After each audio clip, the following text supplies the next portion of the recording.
On the next episode of upgrades for the DMR AAP01, we're installing another internal slash external part.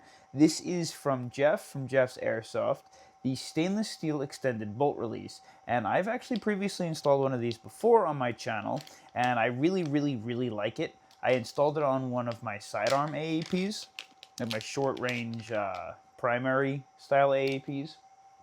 And the idea behind this is it actually increases the distance between the body of the AAP01 and the bolt release, so it's easier to actuate. Specifically, when you're running something like the carbine kit, even it kind of hides the, like, not a whole lot, but it hides the bolt release under the edge of the carbine kit, and it's a little bit harder to get to.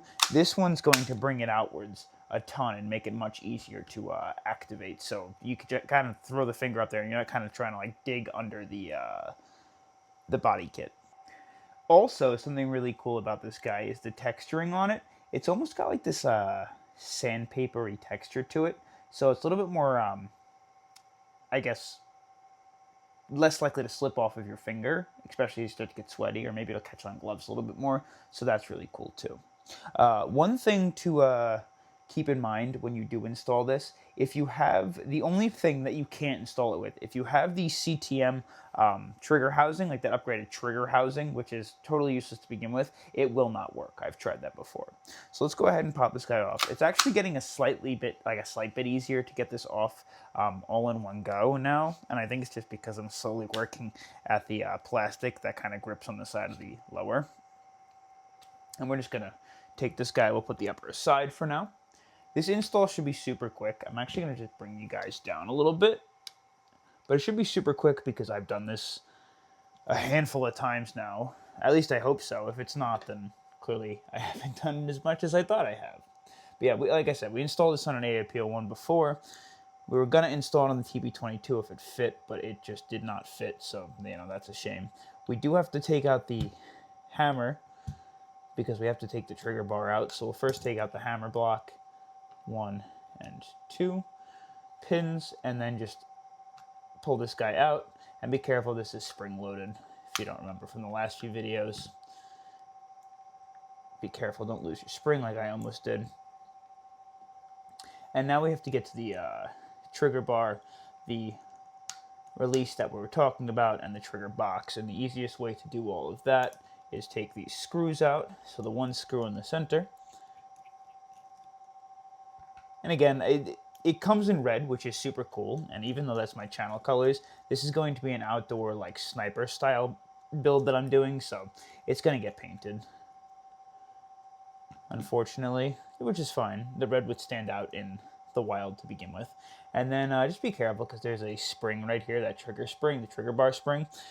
We're going to wind up upgrading all of those too soon, but I just got to take out this pin. And before we do, I want to take the safety out. So let's push that little bar up and pull this guy out. I'll just put that aside too. Now again, keep a finger on top of everything, and then just punch that pin out from left to right. Nice part about the AAP01 is all the pins slide out nice and easily. And then again, like I said, there's a spring here and a spring here that you don't want to lose, so we're just going to kind of pull these all out nice and carefully. Okay, so we pull that housing that I was talking about. If you have the CTM one or colored one or something like that, you can't use it. We have the spring that we upgraded from our old spring from, again, the Jefe spring upgrade kit. This is the spring that's going to actuate or pry this arm upwards on empty. The one that we will be replacing, we'll compare it to in a second. The spring for the trigger bar, and the trigger, which will also be replaced in the near future. Let's just take a look at the comparison between the two. You will notice that they look almost identical. The only things that you're going to see, obviously, are the paint job. One has more of like a sandy texture to it, as well as that bar extrudes so much further out the side, so it's going to be easier to activate, like we spoke about before. Also, it's made of a stronger material, so it's less likely to bend over time. And I've actually found over time, I don't know how these will fare because I haven't used this for long term, But these, as they start to scratch on the edges, they actually get rusty, which is interesting. So I assume it's just like a thin coating. I don't really know the likelihood of these scratching and if they get rusty or not. But the stock ones I've seen get a little rusty on mine just from, years of using them. All right, so let's reinstall everything. The reinstall isn't the easiest thing. A couple of these parts are kind of a pain in the butt to get to, and I'll explain that in a second, but this is the easiest way that I've seen it done so far. This spring is the hardest to get in place out of almost all of the springs on the AAP01, from my opinion. What we have to do is get it to sit in this orientation with the small lever up and the bent arm at the side facing left, sitting with that little arm facing left on that nub of the bolt release. In this orientation around the trigger. So you kind of see the setup that I have there. It wraps around the trigger. It's totally free. That notch is pointing upwards, and then the leftward facing bar is sitting on top of that nub.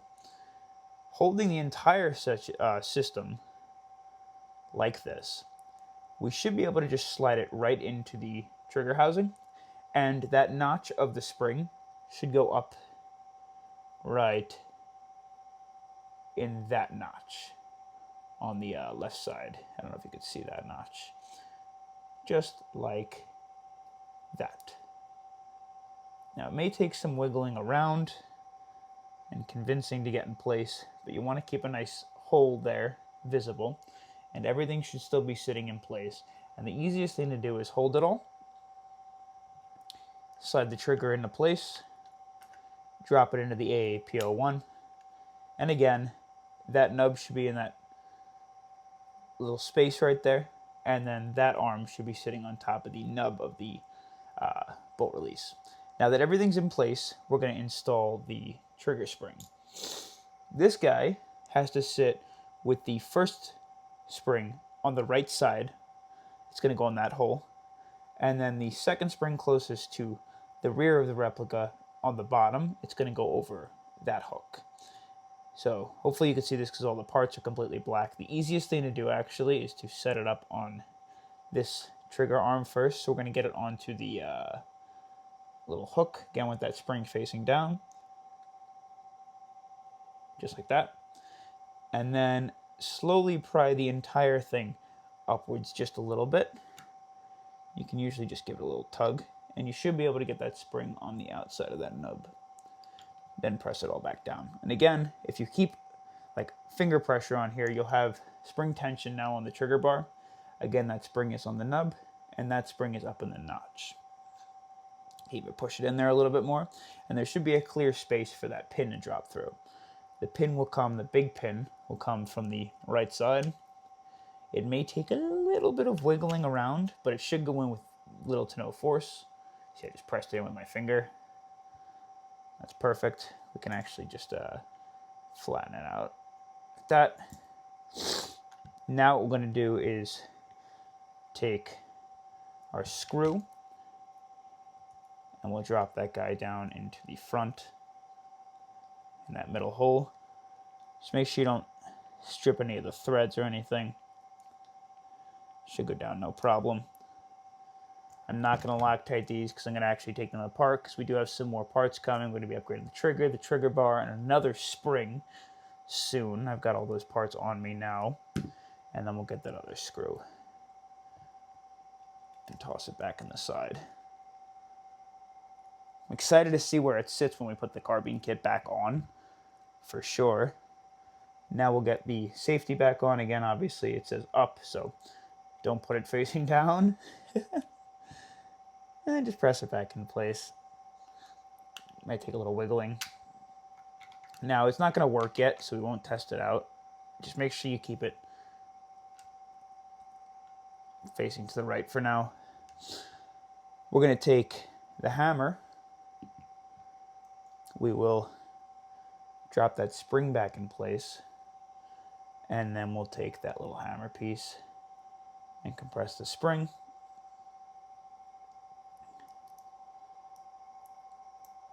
Like that. Keep a finger on that because you don't want that to just go flying out. And now we have to pull the trigger up so we can get the hammer around it. And the trigger, if we can get it to move for us. What are we getting stuck on here?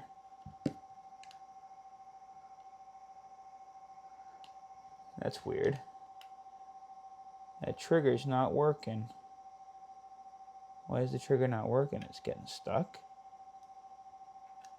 Never installed it with a stock trigger. Can we get this in place?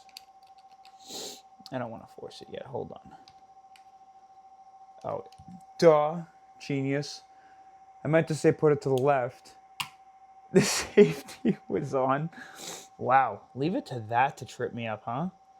Okay, and you know what? Just to make life easier, I'm going to set the hammer, or drop the hammer, because when you drop the hammer, it's easier to keep this spring and this piece in place. It's just that you want the hammer dropped to put the upper and lower together, so we'll just drop the hammer manually. So let's set it up so the trigger bar is in that notch. Drop it on down and push that button at the same time. It should sit as far back as possible. The back button should clamp onto the rear of the hammer, and the hammer should be flush with the inside of the mag well. Now all we're going to do is drop the barbell pin to the top, and then the thinner and shorter pin down to the bottom. And now we can flatten those pins out. Cool. So everything's functioning well. This guy goes up and down. Our safety works. Let's get this out of the way. And we'll raise you guys up a little bit.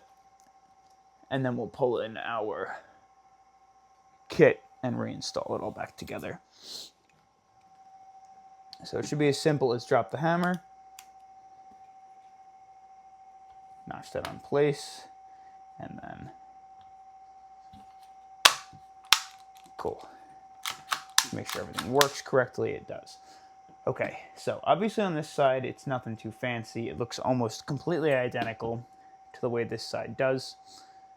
However, this side, where my thumb is going to be, protrudes out so much more. Do you see that?